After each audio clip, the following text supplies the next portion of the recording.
Dear children, welcome back to my channel SKS Creations. आज हम देखेंगे chapter number 14 statistics practice fit 14.1.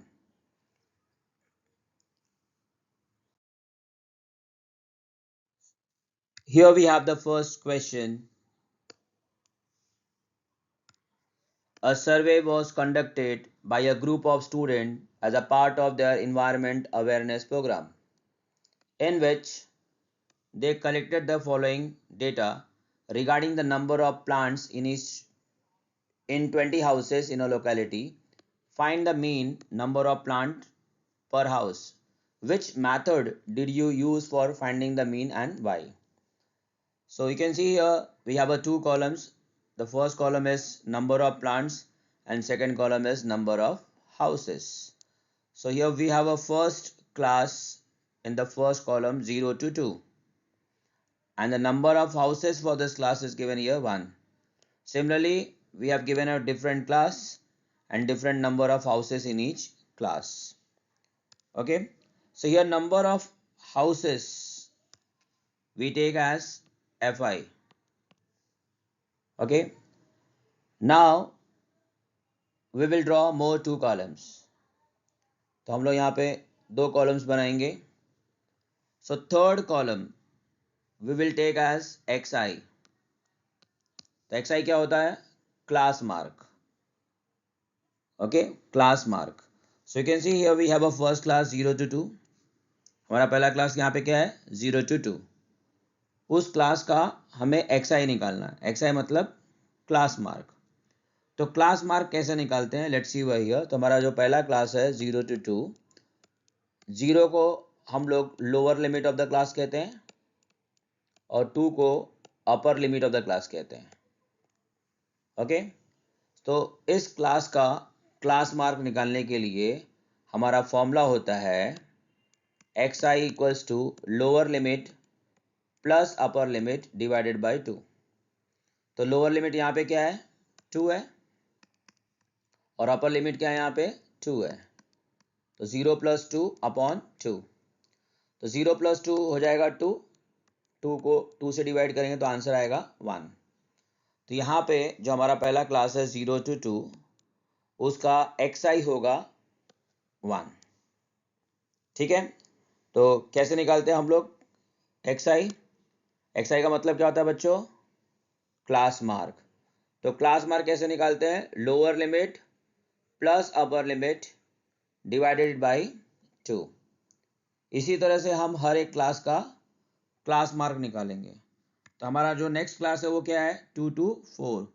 तो 2 और 4 को हम ऐड करेंगे, क्या आएगा? 6. राइट, 2 और 4 को हम ऐड करेंगे तो हमें मिलेगा 6 और 6 को 2 से डिवाइड करेंगे तो आंसर आएगा 3. तो नेक्स्ट कॉलम में हमारा यहाँ पे हो जाएगा 3. हमारा जो नेक्स्ट क्लास है वो 4 to 6 है. तो 4 और 6 को ऐड करेंगे, 4 और 6 को ऐड करेंगे 10 आएगा. 10 को डिवाइड बाय 2 करेंगे तो आएगा 5. तो नेक्स्ट क्लास का Xi है 5. इसी तरह से हमारा जो नेक्स्ट क्लास है वो 6 to 8 है. तो 6 और 8 को ऐड करेंगे, 6 प्लस 8 क्या होगा बच्चों? 14. ओके, और 14 को हम 2 से डिवाइड करेंगे तो आएगा 7.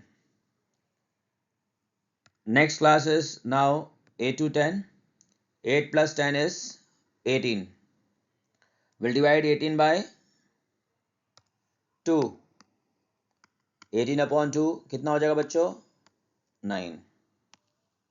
ठीक है, इसी तरह से हम बाकी सब क्लास का भी क्लास मार्क निकालेंगे. तो यहाँ पे जो नेक्स्ट नंबर है 10 to 12, 10 प्लस 12 कितना होगा बच्चों? 22. और 22 को जो हम 2 से डिवाइड करेंगे तो आंसर आएगा 11. 12 प्लस 14 हो जाएगा 26 और 26 को हम 2 से डिवाइड करेंगे तो आएगा 13. तो इस तरह से क्या करेंगे? हम सब क्लास का क्लास मार्क निकालेंगे. ठीक है, now will go for the last column. जो हमारा लास्ट कॉलम है वो होगा Fi into xi। Okay, fi और xi को हम मल्टीप्लाई करेंगे, तो यहाँ पे हमारा fi कितना है 1 और xi कितना है 1, सो 1 इंटू 1 क्या होगा 1। नेक्स्ट कॉलम में हमारा क्या है 2 इंटू 3, 2 इंटू 3 इज 6। इसी तरह से बाकी हम सबको मल्टीप्लाई करेंगे, तो यहाँ पे हमारा क्या है 1 इंटू 5, 1 इंटू 5 हमारा हो जाएगा 5, फिर 5 into 7, 5 into 7 is 35। Next number हमारा है fi है 6 और xi है 9, 6 9 जा 54।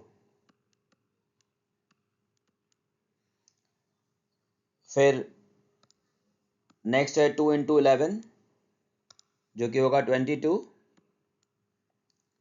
और फिर 3 इंटू 13 होगा 39। ठीक है, अब हम मीन का फॉर्मूला अप्लाई करेंगे। तो मीन का फॉर्मूला होता है mean equals to summation of fi into xi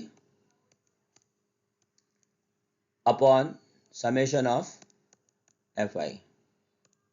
ठीक है बच्चों, अब यहाँ पे देखो बच्चों, ये हमारा जो सिंबल दिख रहा है आपको, ये होता है समेशन, जिसका मतलब होता है प्लस टोटल।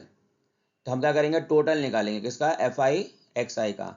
fi xi किधर है, ये वाला कॉलम, लास्ट कॉलम का हम यहाँ पे टोटल निकालेंगे, जिसको बोलेंगे हम लोग समेशन ऑफ fi xi। तो यहाँ पे होगा summation of fi into xi। इसका टोटल क्या होगा बच्चों, सब नंबर को हम ऐड करेंगे। Okay, 1 plus 6 plus 5 plus 35 plus 54 plus 22 plus 39, जब इस नंबर को हम सबको ऐड करेंगे तो हमारा टोटल आएगा 162। तो समेशन ऑफ fi xi कितना हो जाएगा बच्चों, 162। अभी यहाँ पे देखिए हमारा फॉर्मूला में डिनोमिनेटर क्या है, समेशन ऑफ fi। समेशन मतलब टोटल, किसका टोटल चाहिए हमें, fi का। fi का कॉलम कहाँ पे है, ये वाला कॉलम, जो सेकंड कॉलम है वो fi है। तो हम यहाँ पे क्या करेंगे, सब नंबर को ऐड करेंगे। जब आप सब नंबर को ऐड करोगे तो उसका टोटल जो होगा वो 20 होगा। तो समेशन ऑफ fi हमारा आएगा 20। ठीक है, तो अभी हमारे पास समेशन ऑफ fi xi मिल गया 162 है, और समेशन ऑफ fi मिल गया 20 है। अभी हम यहाँ पे इस वैल्यू को यहाँ पे सब्स्टिट्यूट करेंगे, तो 162 अपॉन समेशन fi जो कि 20 है, 2 से कैंसिल कर देते हैं। जब न्यूमरेटर को 2 से कैंसिल करोगे तो आपको आएगा 81, 162 डिवाइड बाई 2 गिव्स अस 81, और 20 को हम डिवाइड करेंगे 2 से तो आएगा 10। 81 अपॉन 10 हो जाएगा 8.1। तो हमें क्वेश्चन क्या पूछा था, find the mean number of plants per house. So mean number of plants, okay, mean number of plants क्या होगा बच्चों, 8.1। अभी हमें यहाँ पूछा था which method did you use for finding the mean. इस मैथड को हम लोग क्या कहते हैं, डायरेक्ट मीन मैथड। तो हम लोग यहाँ पे कौन सा मैथड यूज किया बच्चों, we used it direct mean method. But why we have used it direct mean method, because इस क्वेश्चन के अंदर आप जब नंबर देखेंगे बहुत छोटे नंबर हैं। ओके, जब स्मॉल नंबर्स होते हैं तो हम डायरेक्ट मीन मेथड को यूज करते हैं। तो इस तरह से हम mean method, direct mean method use करके हम मीन नंबर ऑफ प्लांट्स को निकाल सकते हैं।